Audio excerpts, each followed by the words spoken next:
But I want to talk about Elon Musk, right? And I want to talk about his like brain implant company that he has going on. Neuralink. Neuralink. Russell Brand, who is probably one of my favorite comedians, actually, he recently did a clip that I want to react to the first couple minutes or so, and then just talk about how scary and fucked up this is, and also the fact that it's getting no mainstream attention. Yeah, or what mainstream attention it is getting is not very critical. Yeah, exactly. Not the right kind of mainstream attention. It's not getting, skeptical analysis, because we've created a society where we think that the billionaires are worthy of what the fuck they've achieved, that there's some sort of the most worthy. They're the highest among us, the brightest among us, right? To the chip is wireless. So you have no wires poking out of your head. That's an advantage as well. One of the things I've always liked about my own head is that there ain't wires sticking out of it. Big tech organizations are experimenting with putting microchips into monkeys' brains. This will definitely not bring about a dystopian Skynet disaster, will it? This is Pager. He's a 9-year-old macaque who had a Neuralink placed in each side of his brain about 6 weeks ago. Like, sometimes when you watch one of them zombie disaster movies and there's like a pre-title sequence where you'll see something like, so we were experimenting with putting microchips into macaque monkeys' minds, and then it sort of shows you some desolate shot of New York with deer and wolves. Like the intro to 12 Monkeys. And through Times Square and that. This is the kind of sense of foreboding I get here. Researchers are developing technology that can transfer data between computers and our brains, and even read people's minds. Neuralink, a company co-founded by Musk, is working to add a digital, quote, third layer above the cortex that would work symbiotically with you. Neuralink is just one player in an emerging field that could enhance human functionality. You've got to enhance human functionality. Let's see who we're entrusting with that. Facebook. Others include Facebook and startups such as CTRL Labs, backed by Amazon. Okay, so Facebook and Amazon, the jury's in. We know what Facebook and Amazon are about. Great products to a degree, but profit-driven corporations.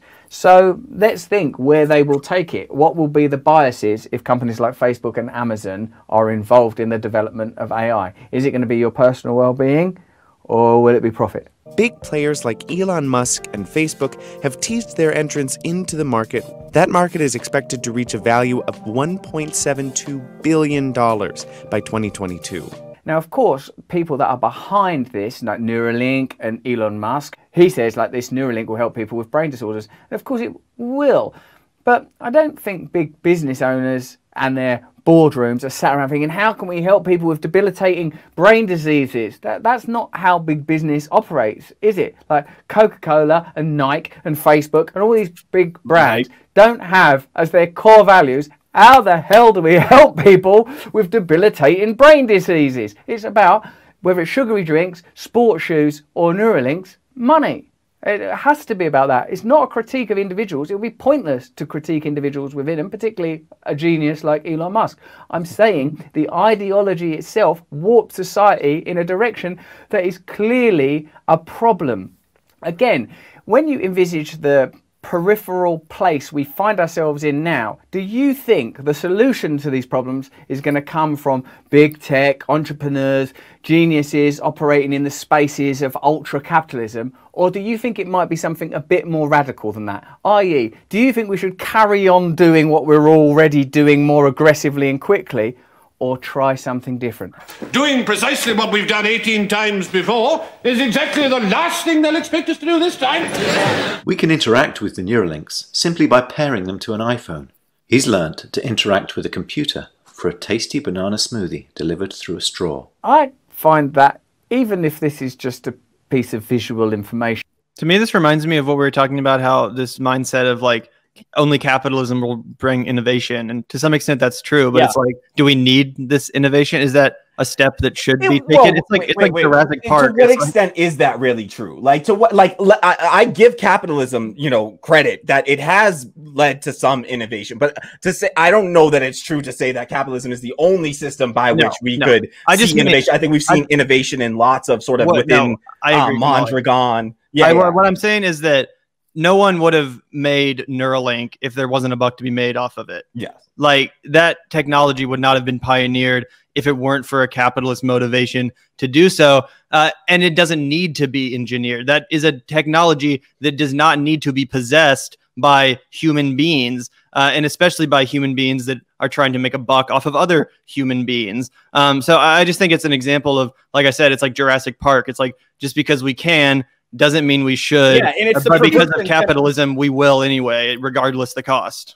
Yeah, it's like the privatizing of capitalism. Oh, yeah. No, all I was going to say is it's the perverse incentive of capitalism, right? Under a socialist system, I'm actually a lot more confident when somebody says, oh, I am trying to cure X disease, because I know that, well, frankly, under socialism, the medical field isn't where you go if you're trying to make a profit. You would most likely go into like an entertainment field or something that was, non-essential, right? A non-essential field, a non-essential product.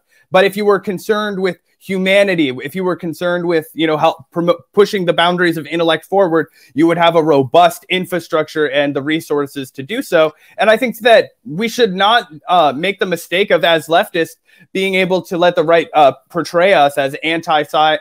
Well, it's funny that the right would be, but you know what I mean when I say anti-science, but like anti-progress, like anti-technology, all these things, because I'm not what I am. I'm anti the incentive that comes from that technology, right? Because we've seen what perverse incentives can lead to with technology. It leads to nuclear bombs, okay? It leads to chemical warfare. It leads to all kinds of, pollution, all these kinds of things. If it's unchecked and unregulated and not considering, the benefits of humanity, but only the small concentrated profit interests, that's not going to be beneficial. And also, like, gather together any significant amount of U.S. citizens, any significant amount of Americans, right? Because this is happening in America. Gather together any significant amount of Americans and give them a vote. Allow them to vote on, would they rather see us start to build shit like, chips for mind control? Essentially, like, we've privatized like the MK Ultra program, essentially. And it's like, would we rather see money go towards that? Or would we rather solve the problem of, say, hunger, child hunger, homelessness? Like, that's where we, if we got together as a, as a society and sort of had a say in this, and we had more democracy in this so-called, in the supposed democratic experiment we're all within, I don't think that there's a group of people out there that you would see vote for Neuralink, any reasonable group of people that would vote for Neuralink before they voted for, making sure that every single human being has a roof over their head and food on their table. Like, well, that's why we can't.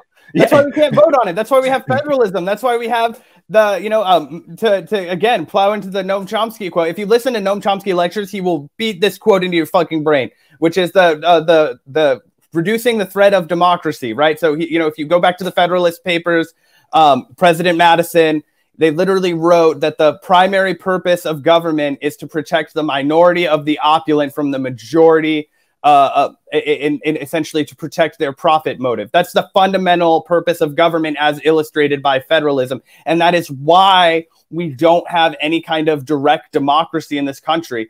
Because if we did, the people we know how popular Medicare for All is. We know how popular the Green New Deal is. We know how popular legalizing marijuana and decriminalizing all drugs. That's why there's been such a successful and consistent campaign to demonize the word populism, like Thomas Frank talks about.